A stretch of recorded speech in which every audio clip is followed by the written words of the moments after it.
कभी सोचा है कि पानी पीने का भी कोई गलत तरीका हो सकता है? आज हम ऋषि वाग्भट के प्राचीन ज्ञान में उतरेंगे और जानेंगे कि कैसे ये रोज की एक साधारण सी आदत हमारी सेहत को पूरी तरह से बदल सकती है। हम सब हर दिन पानी पीते हैं, है ना? लेकिन क्या हम इसे सही तरीके से कर रहे हैं?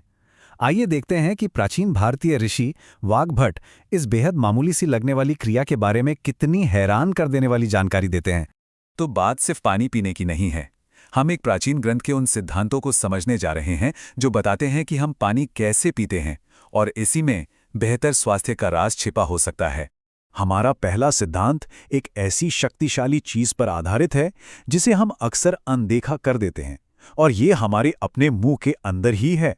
जी हाँ, हम बात कर रहे हैं लार की, यानी कि सलाइवा की। तो लार की सुपर पावर आखिर है क्या?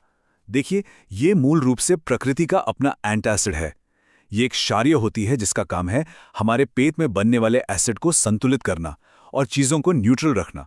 यहाँ एक सीधी सी तुलना है। जब हम पानी घूट घूट करके पीते हैं तो वो कीमती लार पानी के साथ मिलकर सीधे हमारे पेट में जाती है, जहां वो एसिड को शांत कर सकती है।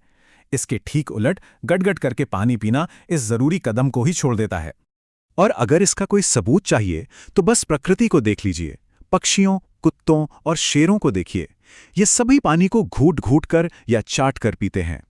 इन प्राचीन शिक्षाओं के अनुसार ये कोई इत्तेफाक नहीं है। उन्हें सहज रूप से पता होता है कि सही तरीका क्या है। ये सुनने में अविश्वसनीय लग सकता है, लेकिन स्रोत में एक ऐसे व्यक्ति की कहानी बताई गई है जिसने सिर्फ पानी पीने का तरीका बदलकर अपना वजन आधा कर लिया, 140 किलो से सीधे 70 किलो। कोई दवा नहीं, कोई खास डाइट नहीं, बस ये एक छोटा सा बदलाव।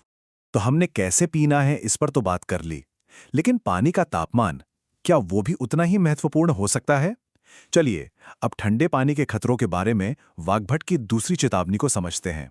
सोचिए, जब एकदम बर्फीला ठंडा पानी शरीर में जाता है तो ये एक शॉक की तरह काम करता है। पेट को वापस गर्म करने के लिए शरीर क्या करता है? वो दिमाग और दिल जैसे जरूरी अंगों से खून खींचकर पेट की तरफ भेजता है, जिससे लंबे समय में गंभीर समस्याएं हो सकती हैं। और बात यहीं खत्म नहीं होती।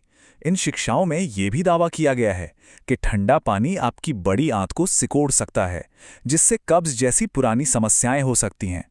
अब आते हैं तीसरे सिद्धांत पर, जो एक बहुत ही शक्तिशाली सुबह की रस्म से जुड़ा है, जिसे ऊषापान कहते हैं, जिसका मतलब है भोर में पानी पीना। इसके पीछे का विचार यह है कि सुबह उठते ही सबसे पहला काम पानी पीना है, यहां तक कि ब्रश करने से भी पहले। क्यों?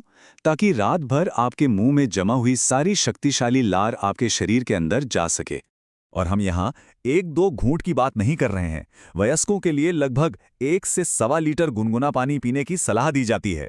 इतना पानी आपके सिस्टम को साफ करने और आपकी पाचन शक्ति को जगाने के लिए काफी है। और सुबह की लार के फायदे सिर्फ अंदरूनी नहीं हैं। स्रोतों में इसके कुछ हैरान कर देने वाले बाहरी उपयोग भी बताए गए हैं। घावों को ठीक करने से लेकर आंखों की रोशनी में सुधार करने और यहां तक कि त्वचा की समस्याओं का इलाज करने तक। तो लार इतनी कीमती क्यों मानी जाती है? स्रोत एक बहुत ही दिलचस्प संबंध बताता है, जिसमें दावा किया गया है कि इसमें वही 18 सक्रिय सूक्ष्म पोषक तत्व होते हैं जो मिट्टी में पाए जाते हैं, जो हमारे शरीर को पोषण देने के लिए बहुत जरूरी हैं। तो इस सारी जानकारी को हम अपनी जिंदगी में कैसे लागू कर सकते हैं? स्रोत इसे अच्छी सेहत के लिए 4 सरल नियमों में बांटता है। ये 4 नियम, सही समय, सही तरीका, सही तापमान और सुबह की रस्म, ये सब मिलकर एक स्वस्थ जीवन के लिए एक शक्तिशाली नींव तैयार करते हैं। तो यहाँ एक सवाल है जिस पर विचार करना जरूरी है। क्या हो सकता है कि हमारी सेहत को बेहतर बनाने का राज जटिल दवाओं या डाइट में नहीं, बल्कि पानी पीने के तरीके जैसे सरल प्राचीन अभ्यासों में छिपा हो? ये सोचने वाली बात है।